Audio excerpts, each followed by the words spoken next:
Hi,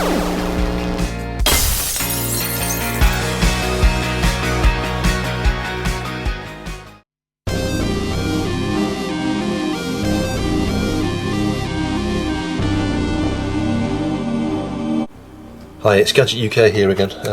This is a short follow-on video to the Game Boy Color repair I did 3 or 4 months ago now, I think. This is the unit, I think, is this the one? Yeah, this is the one I repaired. You can see I've got a screen protector on here as well. That was the final finishing touch for this, and I did get a new bezel. I can't remember whether I showed that. So it's got a brand new bezel on there, and it was good as new. But one of the things I noticed, now, sidestep himself here, recently got an EverDrive, but just before I got that, I got this game, Gargoyle's Quest, and if I'll show you with the other one actually, because I fixed this already. I'm sidestepping myself again, but yeah, so just rewinding back in time. Like I say, I got that game before I got the EverDrive, and I thought, great, let's give this a try on the Color, and you'll see, hopefully you should be able to hear how this sounds.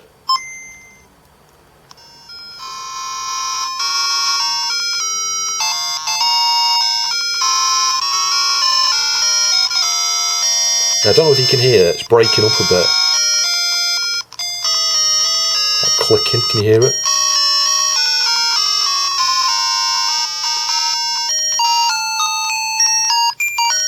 Stop there for a sec, it's like the one channel's not right, and if I just start this, it's more evident actually on the start music, I think.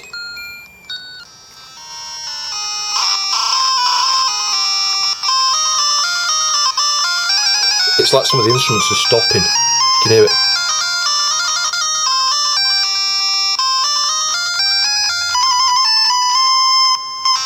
Yeah, it's not quite right.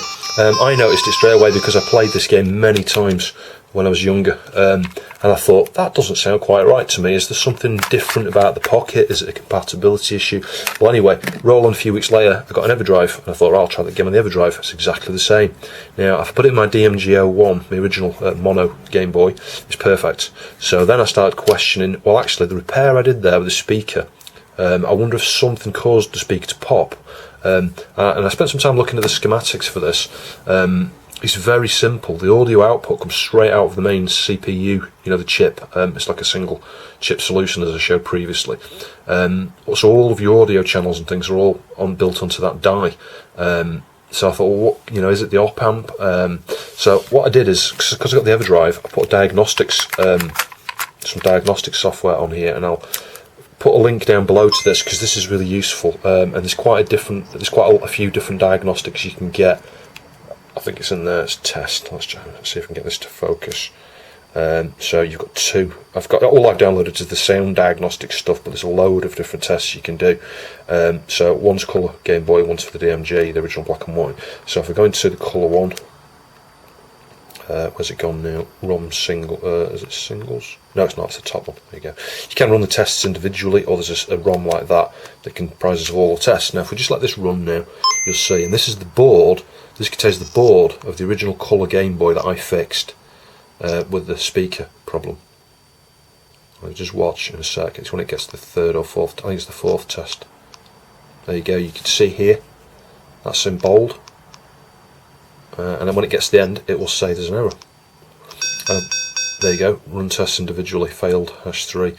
So I've done some, I ran the tests individually and did a bit of research, and there's some sort of problem there, some sort of timer or something's failed internally in the Game Boy. So yeah, that's really interesting. I wonder if that was the cause of the speaker, or is it? Yeah, I would think so, because the speaker's going to be isolated from the CPU via the op amp, you know, the amplifier on there. So if anything, it could be coincidence. I don't know, but I'm just wondering if there's like a massive spike or something as it failed on that channel when that timer failed, and it just cranked out a very high voltage, a higher voltage than normal or something, a massive spike that killed the speaker. I don't know, they could have nothing to do with each other, they could be totally unrelated, but I did strip this down and inspect it.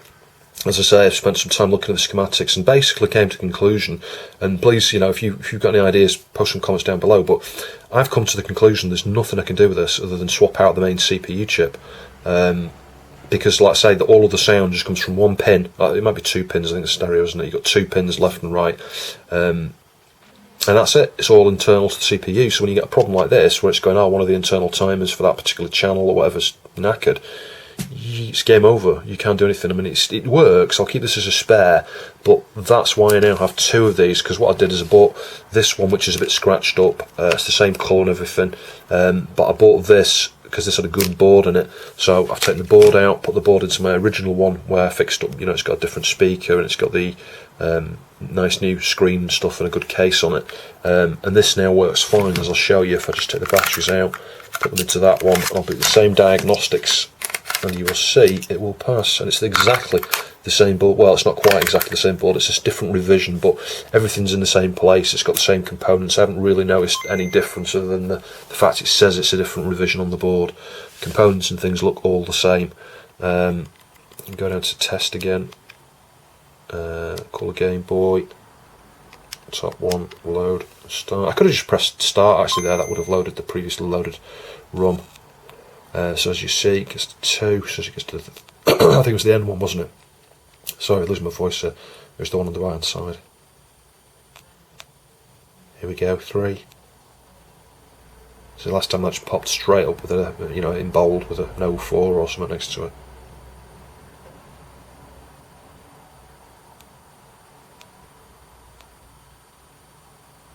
Taking its sweet time. There you go. Okay. So, yeah, frustrating.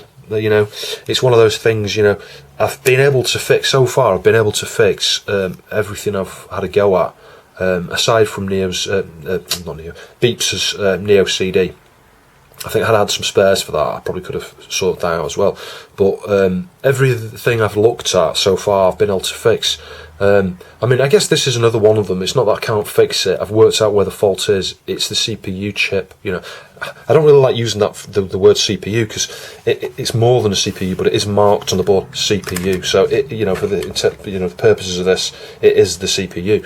So yeah, I could fix the original board here with that fault just by swapping out the CPU. So I mean, if I did get another faulty Game Boy Color that's got maybe some other fault that's not related to the CPU chip, maybe some faulty RAM or some corrosion or something that's destroyed the board, yeah, I could take the CPU off, stick it on the board on this one, and this one will be pretty much good as new. I could have swapped the bezel out as well, but anyway, it's just annoying. I hate it when things like that happen. I don't like one chip solutions, and I don't like it when they use bespoke, custom ICs and things. I much prefer some of the systems where you got some of that address decoding and stuff, and the additional logic there is separate discrete ICs and things, 7.4 logic and stuff, because it's off the shelf, you can replace it. It's really annoying. But anyway, I'd be interested to know your experiences with these. Has anybody else come across that where you get weird sound and you run diagnostics on and actually there's something wrong with the channels? It's unusual. So just for comparison here, I thought I would load Gargoyle's Quest on the one that works now, the one with a proper CPU.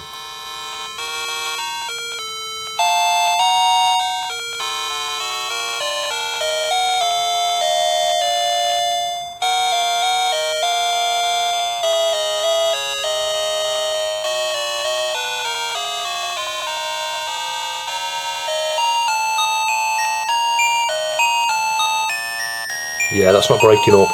It might be hard to tell, but I can tell. It's easy with it. Headphones on, I have to admit. Start the game here.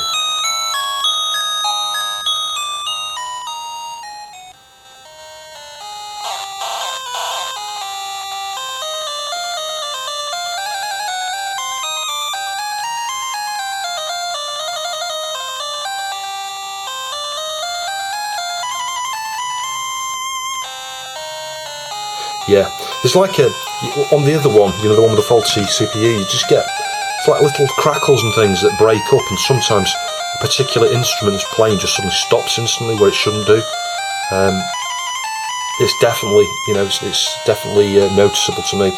So whilst we're here, I thought I may as well show you the schematics as well, show you what I think, and we'll just have a look at the tests again. I'm going to go into the individual tests just to show you the specific fault. Yeah, ROM singles, and it was number 3 something to do with triggering. So if I load that, load and start, and let's just see what error this comes up with. I can't remember. There you go, failed. Anything beside enabling shouldn't clock.